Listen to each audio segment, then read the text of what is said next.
নমস্কার।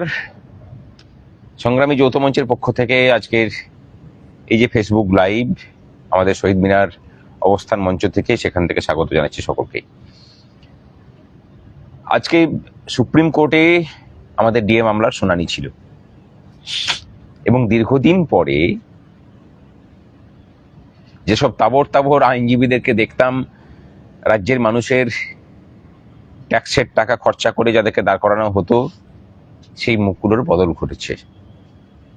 ঘটেছে সরকারি পক্ষের আইনজীবীদের বক্তব্যের মধ্যেও।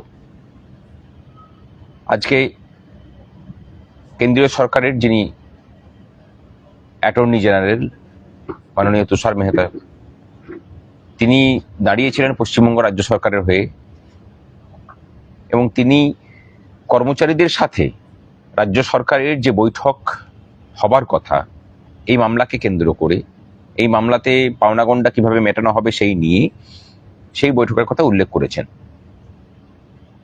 1 তারিখে বৈঠকটা পিছিয়ে গিয়ে 30 তারিখের পরিবর্তে 1 তারিখে হয়েছে।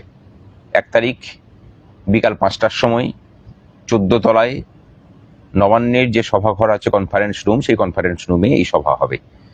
মামলাকারী 4টি সংগঠন, তাদের 3 জন করে প্রতিনিধি এই আলোচনা সভায় উপস্থিত থাকবেন। আজকে শুনানি চলাকালীন একটা বিষয় আমরা বুঝতে পারলাম যে সরকার পক্ষ অফিসিয়ালি যে স্ট্যান্ড সুপ্রিম কোর্ট আজকে পেশ করেছেন, সেখানে কিন্তু আমূল বদল আমরা লক্ষ্য করতে পেরেছি। এটা নিশ্চয়ই কর্মচারী সমাজ দেখেছেন। এর পরবর্তী যে ডেট ঠিক হবে, সেই ডেট ঠিক হওয়া নিয়ে আমাদের আইনজীবী সহ কর্মচারী পক্ষের সমস্ত আইনজীবীরা যখন বলেন যে একটু তাড়াতাড়ি করতে হবে, জুলাই মাসের প্রথম সপ্তাহের দিকে বা সেকেন্ড উইকের দিকে করা হোক, তখন কেন্দ্রীয় সরকারের হয়ে রাজ্যের যে হয়ে যিনি অ্যাপিয়ার করেছিলেন, তিনি বলেছেন যে আশা করছি যে এই যে বৈঠক হচ্ছে তার পরবর্তী ক্ষেত্রে সমস্যার সমাধানের জন্য রাজ্য সরকার যেমন সদর্থক ভূমিকা নেবে, আশা করছি সমস্যার সমাধান হবে। আমাদের সাথে মাননীয় মুখ্যমন্ত্রীর আনঅফিসিয়ালি কথাবার্তা হয়েছিল। তিনি বলেছিলেন যে আমাকে একটু সময় দিন, কর্মচারীদের কোনো অভাব অভিযোগ আমি রাখতে দেব না। এই আন্দোলনের সাথে আমিও সংযুক্ত ছিলাম, আছি, সুতরাং আপনাদের বিষয় সমস্তটাই জানি। আশা করি সমস্যার সমাধান হবে। আমরা একটা পজিটিভ আউটলুক নিয়ে আগামী 1 তারিখের বৈঠকে যাব এবং আজকে যে শুনানি হয়েছে সেই শুনানিতে বিভিন্ন পক্ষ যে বক্তব্য রেখেছেন, সেখানে সংগ্রামী যৌথ মঞ্চের পক্ষ থেকেও নচিকেতা যোশীজি ছিলেন, তিনি কথা বলেছেন। আশা করি যে পরবর্তী ক্ষেত্রে যে শুনানি হবে, সেই শুনানির আগে খুব বেশি অভিযোগের জায়গা অন্তত সুপ্রিম কোর্টে কর্মচারী সমাজ যাতে পেশ করতে সুযোগ না পায়, তার বন্দোবস্ত রাজ্য সরকার করবেন। প্রচুর ঘাটতি আগের সরকার করে দিয়ে গেছে। হিসেবের যে গোলমাল করেছে, কোয়ান্টিফিকেশনের যে দায়িত্ব, মোট কত খরচা হবে, কোন কর্মচারীর কত বকেয়া, সেই দায়িত্ব কিন্তু সুপ্রিম কোর্ট রাজ্য সরকারের অর্থ দপ্তরের হাতে দেয়নি। এটা দেওয়া ছিল ইন্দু মালহোত্রা কমিটি, মাননীয় বিচারপতি ইন্দু মালহোত্রা কমিটির কাছে।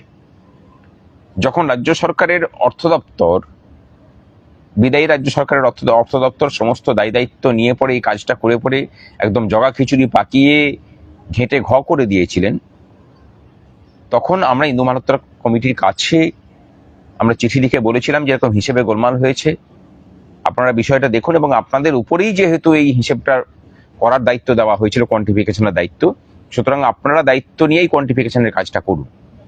তারা তখন একটা চিঠি লিখে বলেন যে আপনারা কোন ফর্মুলাতে হিসেব হওয়া উচিত সেটাকে এভিটিপিট আকারে জমা করুন এবং আমরা সমস্ত কিছুটা কাজ করে আমাদের সিনিয়র আইনজীবী মাননীয় গোপাল সুব্রমণিয়ামজিকে দিয়ে সমস্তটাকে ভেটিং করিয়ে সেটাকে আমরা এভিটিপিট আকারে জমা করেছি এই মাসেরই গত 5 তারিখে, অর্থাৎ যেদিন রাজ্যে ফল ঘোষণা হচ্ছে। বদল নিয়ে, বদলে যাওয়া সরকার নিয়ে যখন আপনারা আনন্দে আত্মহারা, তখনও কিন্তু আমরা সেই আনন্দের মধ্যেও আমাদের নিজেদের অবস্থান, আমাদের নিজেদের দাবি দেওয়ার কথা ভুলে যাইনি। আমরা কাজ করে গেছি। আমরা আশা করি ইন্দু মালহোত্রা কমিটির সাথেও আমাদের বৈঠক হবে।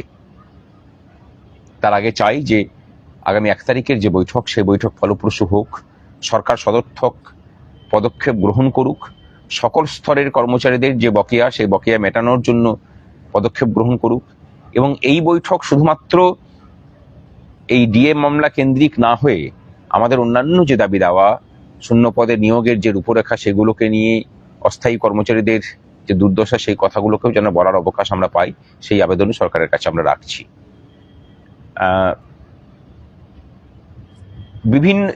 বলতে গেলে বিভিন্ন ধরনের কথাবার্তা কর্মচারী সমাজের একটা অংশ করছেন, বলছেন।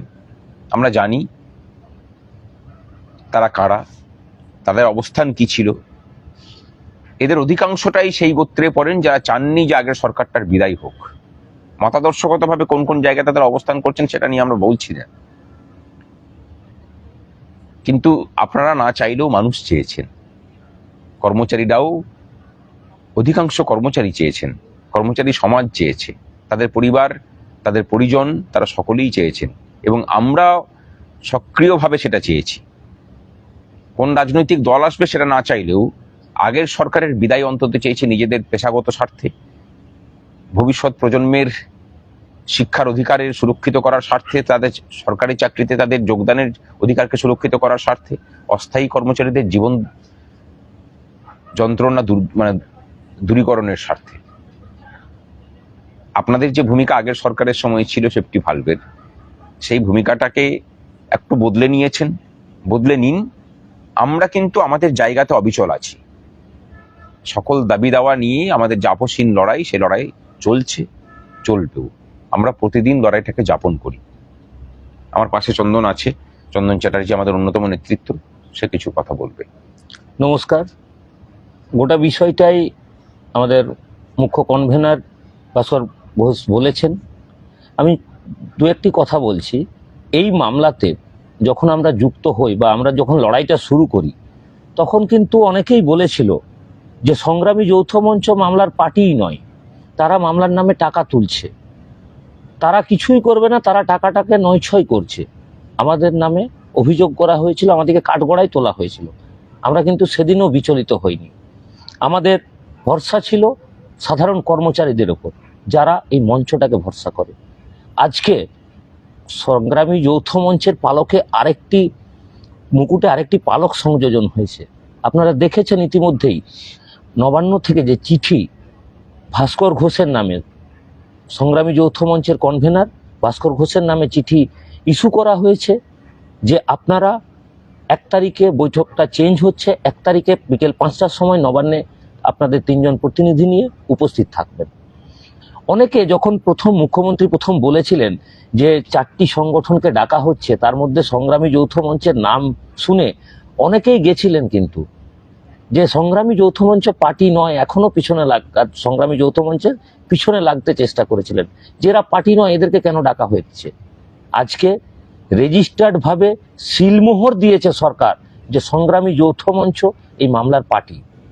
আমরা ভরসা রাখি সরকার যেভাবে আমরা চেয়েছিলাম কর্মচারী শক্তিটাকে একত্রিত করতে, কোন দল পশ্চিমবঙ্গের ক্ষমতায় থাকবে এটা আমাদের কোনোদিনই লক্ষ্য ছিল না। যে দলই আসবে আমরা তার সরকারি কর্মচারী। আমরা আগামী দিনেও চাই কর্মচারী যে ঐক্য, সেই ঐক্যটা এতটাই প্রতিষ্ঠিত হোক যেন আমরা আমাদের বলে মানুষকে বোঝাতে পারি, সমাজের যে কাজগুলো বাকি রয়েছে সেই কাজগুলো করতে পারি, এবং যে কোনো সরকার কর্মচারীদের ওপর নির্ভরশীল হতে বাধ্য হয়। যারা সমালোচনা করেছিলেন, যারা বিভিন্ন রকমভাবে এই মঞ্চকে গালিগালাজ করেছেন, দুর্নীতির কালি ছিটিয়েছেন, তাদের উদ্দেশ্যে একটা কথাই বলবো, আপনাদের শুভ বুদ্ধির উদয় হোক। সংগ্রামী যৌথ মঞ্চ যে জায়গায় ছিল আজ তার থেকে অনেক মহিরু হয়ে পরিণত হয়েছে, এবং আগামী অদূর ভবিষ্যতে পশ্চিমবঙ্গের বুকে অরাজনৈতিক সর্ববৃহৎ সংগঠন হিসাবে প্রতিষ্ঠিত নিজেকে করবে। আমরা তার জন্য দায়বদ্ধ।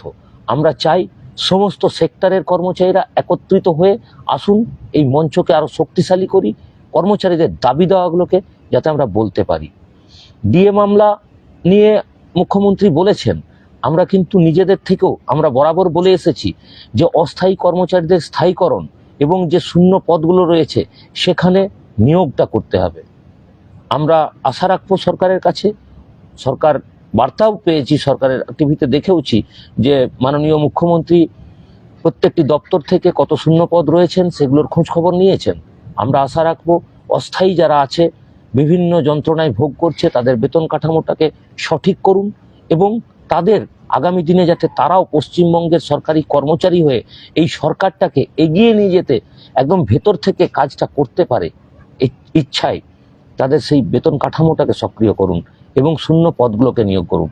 আর সমস্ত কর্মচারীর কাছে হাত জোড় করে একটাই আবেদন করব, সংগ্রামী যৌথ মঞ্চের সাথে যুক্ত হন, ভরসা রাখুন আগামী দিনে লড়াই কিন্তু এই সংগ্রামী যৌথ মঞ্চই করবে কর্মচারীদের স্বার্থে।